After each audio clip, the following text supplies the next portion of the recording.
Hello and welcome to the France 24 interview. Today our guest is Gilles Kepel. Hello. Hello. You are a political analyst. You are a specialist of the Middle East and the Arab world. You've just written a book. You've written many books about terrorism and jihadism, and your last one is called The Fracture. Now, what is this fracture you're trying to describe with this book? Well, this is the fracture which may happen in French society if we don't mind what is happening. You know, we're caught between the hammer and the anvil, so to speak. On the one hand, we have a group of jihadists who have targeted Europe and France in particular as the soft underbelly of the West, and who are attempting with all those attacks to provoke French society into retaliation against its Muslim inhabitants, so that this will lead step by step to a sort of enclave war, which will destroy France and other European countries. This is what is written in their text. I mean, it's been on the web for the last 10 years. And on the other hand, you have an extreme right or a sort of identitarian component of French and European and American politics. I mean, you could see that in Brexit. You could see that also with the election of Donald Trump, who points the finger at our Muslim compatriots and says those people, you know, are not really our compatriots, and we should be suspicious of them. So this is creating something which is ripe with danger for the future of our societies, and I thought that it was worth the while, you know, after I have so many years of experience in this field, to put that in a simple form so that our co-citizens and people who are going to cast a ballot in the presidential and the parliamentary elections next spring will know what to talk about and what this is about, because, you know, this has already become the one of the big topics of the election, with not without demagoguery, should I say. You're talking about casting ballots. We've just had the American election. How far do you believe we are on the road to this fracture? And do you believe what happened with Donald Trump in the United States is the beginning of something? Well, I believe he has sort of toyed with it, you know, when he said that this was his reaction after the November 2015 attack in Paris. He said that, you know, as in a way for him to protect America against such a thing, he would not allow any Muslims into the U.S. anymore if he were president. Well, one thing is to say something as a candidate, another thing is to implement it as a president. So we'll see. But nevertheless, he's toyed with that, and this also, you know, has to do with probably some big change which is happening in the Middle East, which in a way mirrors or echoes what is taking place here. You heard Bashar al-Assad, who just said that he welcomed President Trump, because if President Trump is serious in his commitment against terrorism, then he will be the natural ally of Russia, of Iran, and of Bashar al-Assad. So if this is changing in the Middle East, we don't know what is going to happen, because I believe that the American bureaucracy is not ready just to follow up on Moscow's trail, but this is going to have a number of consequences. And do you, as far as France in itself, I mean, it does seem that the French society has resisted until now. There have not been any massive Islamophobic reactions, but what we are getting is debates, such as the one about the burkini this summer. It does seem that there is a clash between indeed one part of the population, which is the French-style secularism, and on the other hand, indeed, the country's Muslims. And it does seem that there is a divide here that's becoming deeper and deeper. No, I don't think so. I think this burkini affair was something that was engineered to a large extent by a number of pro-Islamist organizations, because they just wanted to forget about the attacks.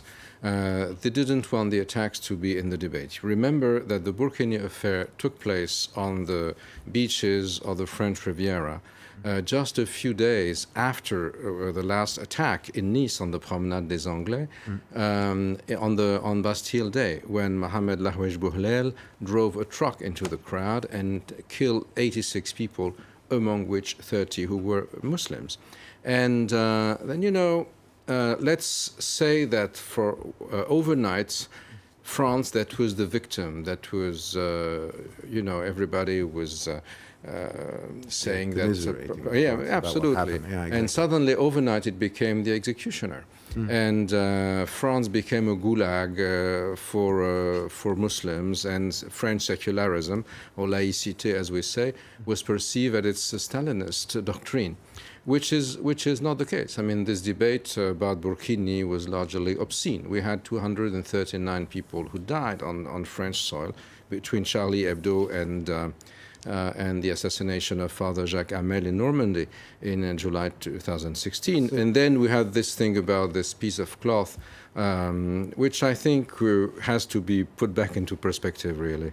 Absolutely, but there is one thing. The French political class did actually buy into it. I mean, you can say it was a decoy by a certain amount of Muslim organizations here in France. I mean, you do talk about one specifically in your book, which is Le Collectif contre l'Islamophobie en France, the French Anti-Islamophobia Collective. You say they are also a political organization, and they're again to gain traction within Muslims, but the French political class is buying into it, right? Part of it, definitely. This is what the fracture is about. The fact that, you know, some political actors are trying to use anti-Muslim feelings of part of a population to get elected. And so this is precisely what I believe we have to analyze, you know, and we have to deal with that in a way which is as objective as possible.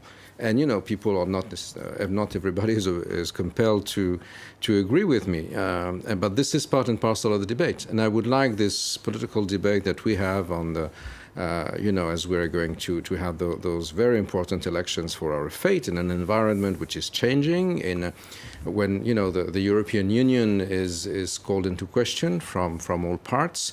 We had the Brexit issue in Britain. We had the Donald Trump presidency in America. So we have to know what we are talking about. I think we have to avoid, as far as possible, demagoguery, and also pitching parts of the population against other parts of the population because of ascribed identities which are rebuilt for that purpose.